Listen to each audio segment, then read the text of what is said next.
गुरुजनों के आशीर्वाद से विद्या फलीभूत हो जाती है। तो फलीभूत हो जाती है। जैसे अर्जुन की विद्या फलीभूत हो गई, गुरु द्रोणाचार्य जी ने विद्या दी, और कर्ण की विद्या फलीभूत नहीं हुई। उनके गुरु परशुराम जी थे, उन्होंने कपट से गुरु जी से पढ़ा था। तो गुरु जी ने आखिरी में कह दिया था, आखिरी समय तुम्हारी विद्या निष्फल हो जाएगी, क्योंकि तुमने गुरु से कपट किया है। तो गुरुजनों से कपट ना हो।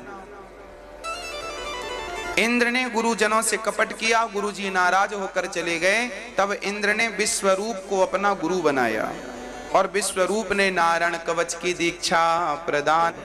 छोटी सी पुस्तिका आती है, बच्चों के बैग में डाल दो। नारायण कवच ऐसा कवच है कि सब कुछ मिलेगा, धर्म अर्थ काम मोक्ष जो आपको चाहिए। यदि व्यक्ति इसका नित्य पाठ कर ले तो उसका सोया हुआ भाग्य भगवान जगा देते हैं। इस नारायण कवच का पाठ किया करिए, बच्चों को कराया करिए। इंद्र ने नारायण कवच की दीक्षा ली तो इंद्र बलवान हो गए, दैत्यों को पराजित किया। एक दिन गुरु से यज्ञ कराया विश्वरूप से, तो इन्होंने राक्षसों को आहुति दे दी। इंद्र ने अपने गुरु विश्वरूप का सिर खंडित कर दिया। तब इंद्र को ब्रह्म हत्या लगी।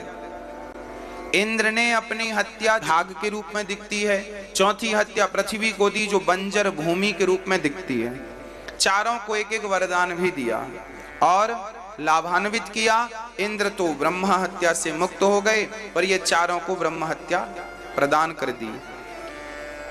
जब विश्वरूप के पिता त्वष्टा ऋषि को पता चला कि मेरे पुत्र को इंद्र ने मार डाला, तब त्वष्टा मुनि ने एक वृत्तासुर नाम के दैत्य को प्रकट किया, जाओ इंद्र को मार के आओ।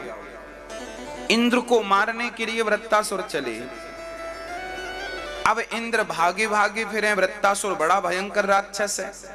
अब इंद्र भागे, ब्रह्मा जी क्या करूं मैं, कहां जाऊं, क्या करूं, कहां छिपूं। ब्रह्मा जी ने कहा, आप दधीची ऋषि की शरण में जाओ। यदि दधीची ऋषि अपनी हड्डियों का दान कर दें और उस हड्डी से वज्र बनाकर आप इस दैत्य का सामना करेंगे तो ये मारा जाएगा, नहीं इसे और कोई नहीं मार सकता। दधीची ऋषि की हड्डियों के वज्र से ही इसे मारा जा सकता है। अब इंद्र गए, दधीची ऋषि से कहा, गुरुजी अपनी हड्डियां दे दो। अब बताओ, कोई आपसे कहे कि आप अपनी हड्डियां दे दो तो क्या हो, तो मेरी हड्डियां ले जाओ। अपनी हड्डियों का दान कर दिया दधीची ऋषि ने। ऐसे ऐसे दानी हमारे भारत में हुए जिन्होंने अपनी हड्डियों का तक दान किया है। उनकी हड्डी से विश्वकर्मा ने वज्र बनाया। इंद्र के हाथ में जो वज्र होता है वो वज्र दधीची ऋषि की हड्डियों का वज्र है। उस वज्र से इंद्र ने जाकर वृत्तासुर से युद्ध किया, और वृत्तासुर ने उस हड्डी को देखा तो वो हड्डियों में नारायण का दर्शन हो गया। क्योंकि दधीची ऋषि सदा नारायण कवच का पाठ करते थे, तो पाठ करते करते नारायण उनकी हड्डियों में प्रवेश कर गए। और यह संत ज्ञानेश्वर के बारे में है कि उन्होंने भैंसा को हाथ रख दिया था तो भैंसा चारों वेद बोलने लगा था। भैंसे को वेदों का ज्ञान करा दिया था संत ज्ञानेश्वर जी ने। भक्त का हाथ रख जाए तो जड़ भी चेतन हो जाता है। ये भक्ति की शक्ति का शायद लोगों को अनुभव नहीं। आज उस हड्डी का दर्शन, वज्र का दर्शन किया तो वृत्तासुर ने भगवान की स्तुति की। अहम हरे तव पादैके मूला दासानुदासो भवितास्मि भूयः मनः स्मरेता सुपतेर्गुणांस्ते गृणीत्वा कर्म करोतु कायः। अहम हरे तव पादैके मूला। आज वृत्तासुर ने भगवान की स्तुति की। वृत्तासुर ने भगवान की स्तुति की। कहा कि हे नाथ, यदि मैं आपकी भक्ति ना कर सकूं तो कोई बात नहीं, मुझे उनकी भक्ति दे दो जो आपकी भक्ति कर रहे हैं। यदि मन भगवान में ना लगे तो मन उनमें लगा दो जिनका मन भगवान में लगा है। दासानुदासो, इसलिए भगवान के पांव ना पकड़ सको तो उनके पांव पकड़ लो जिन्होंने भगवान के पांव पकड़े हैं। ऐसे सदगुरुदेव भगवान के पांव पकड़ लेने से। अब राजा परीक्षित ने प्रश्न किया कि गुरुदेव, ये वृत्तासुर तो राक्षस है, फिर इन्होंने भगवान की स्तुति क्यों की? राक्षस तो भगवान की स्तुति करते नहीं है। तब कहा, सुनो, ये वृत्तासुर इस जन्म का तो राक्षस है, पिछले जन्म का बहुत बड़ा भक्त है। वृत्तासुर पिछले जन्म में क्या था, जरा इनकी चर्चा सुनो। वृत्तासुर पिछले जन्म में चित्रकेतु नाम के एक राजा थे। इनकी बहुत सारी पत्नियां थी। दुर्भाग्य से कोई संतान नहीं थी। संत जी से कहा, महाराज पुत्र चाहिए। संत ने कहा, तेरी किस्मत में 7 जन्म तक पुत्र नहीं। अरे महाराज, आप संत हैं, सब बदल सकते हैं। तो संत ने दया करके एक फल दिया, लो पत्नी को खिलाना। पत्नी को खिलाया, पर वो बेटा ऐसा होगा जो तुम्हें सुख भी देगा और दुख भी देगा, ऐसा ऋषियों ने पहले स्पष्ट कर दिया।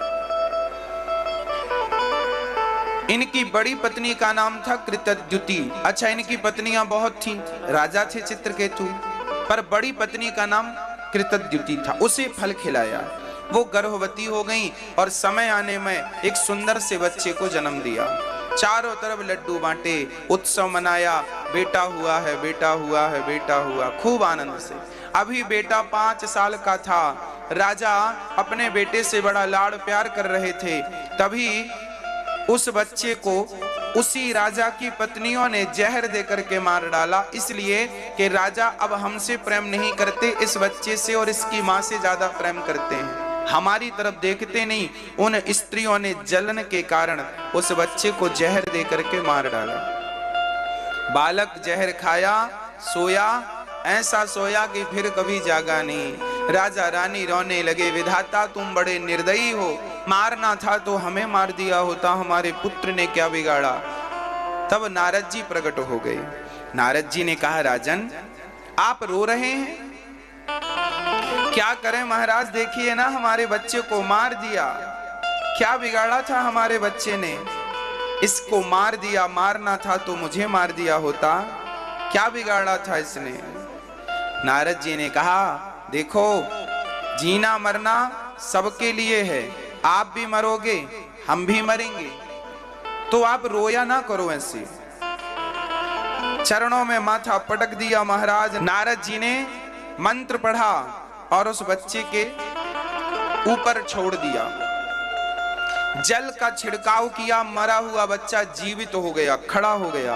पिताजी बोले, बेटा आ, तुझे मैं अपने हृदय से लगाकर बहुत प्यार करूं, तू मेरा बेटा है। और मर गया था, जीवित हो गया संत कृपा से। तब उस बच्चे ने कहा, खबरदार, पहले ये बताओ आप कौन हैं। पिता ने कहा, बेटा मुझे भूल गया, मैं तेरा पिता हूं। उस बच्चे ने कहा, पिताजी कितनी बार आपका जन्म हुआ और कितनी बार आपकी मृत्यु हुई, कितनी बार मैं आपका बेटा बना, कितनी बार आप किसी के बेटे बने, मैं किसी का पिता बना, मैं किसी का पुत्र बना।